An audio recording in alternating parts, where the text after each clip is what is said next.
Hello everyone, welcome to my channel. My name is Siddhant Gupta and today we will discuss about converse of BPT.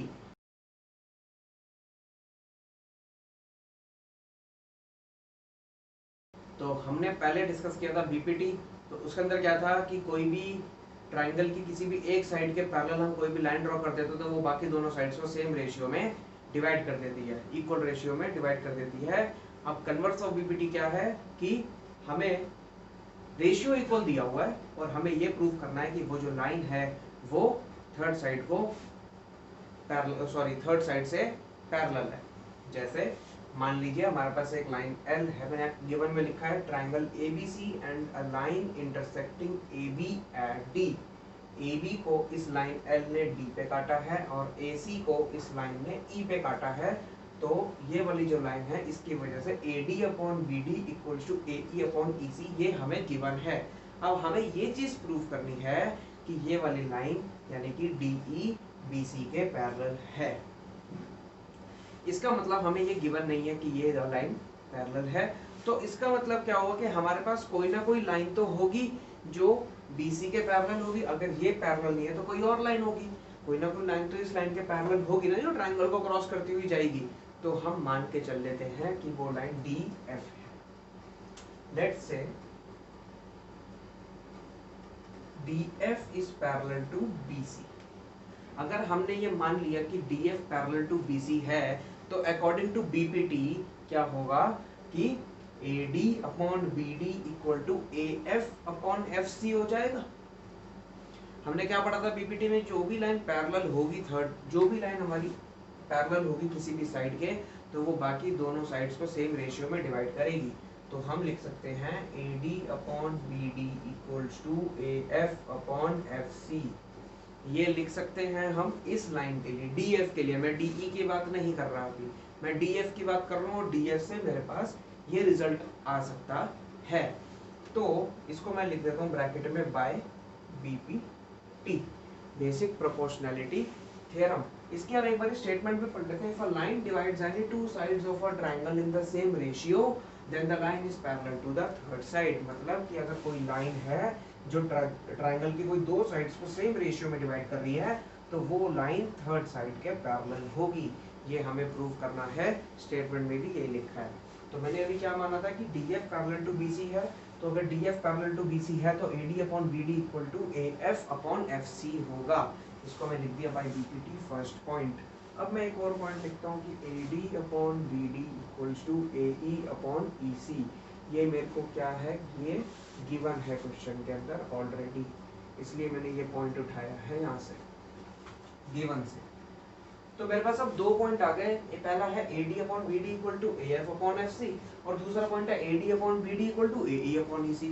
तो हमने क्या सीखा था, जब भी हम कोई भी दो पॉइंट्स को कंपेयर करते हैं, जैसे फ्रॉम 1 एंड 2 या कंपेयरिंग 1 एंड 2 लिखते हैं, तो उसके अंदर क्या होता है कि हमारे पास जो सेम पार्ट है वो रिमूव हो जाएगा। तो क्या होगा, AD अपॉन BD रिमूव हो गया, AE upon EC is equal to AF upon FC आ गया। When we compare any two points, then the same part will be removed. That is AD upon BD and AD upon BD is removed and we get AF upon FC equal to AE upon EC. इसके बाद क्या करना है, अब यहाँ पर देखते हैं एडिंग वन बोथ साइड्स।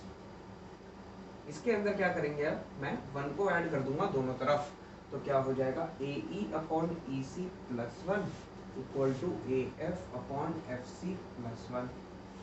फिर जब एलसीएम लेके सॉल्व करेंगे तो आएगा AE plus EC upon EC, AF plus FC upon FC।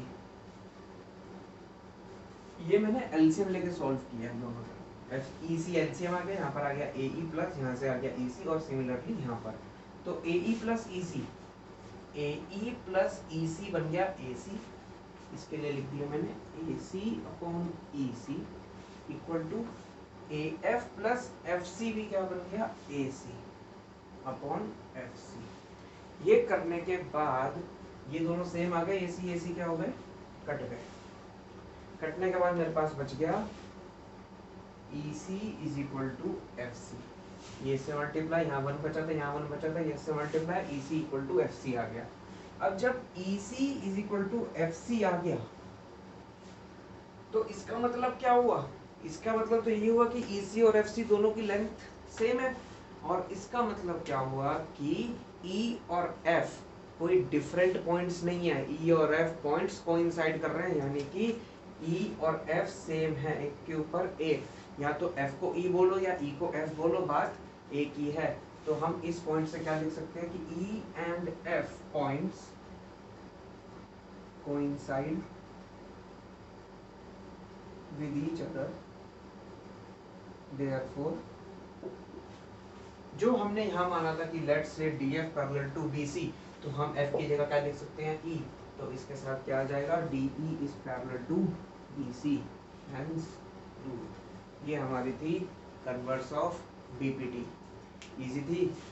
तो हमें सिर्फ क्या याद रखना है, एक BPT एक कन्वर्स BPT। BPT में क्या था कि अगर लाइन पैरेलल है तो रेशियो इक्वल है, और कन्वर्स BPT में क्या था कि अगर रेशियो इक्वल है तो वो लाइन पैरेलल होगी थर्ड साइड के। तो यही चीज़ मैंने यहाँ पे प्रूव कर दी। क्लियर?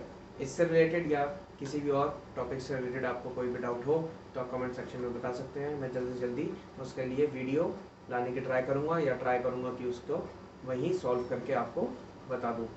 Thank you.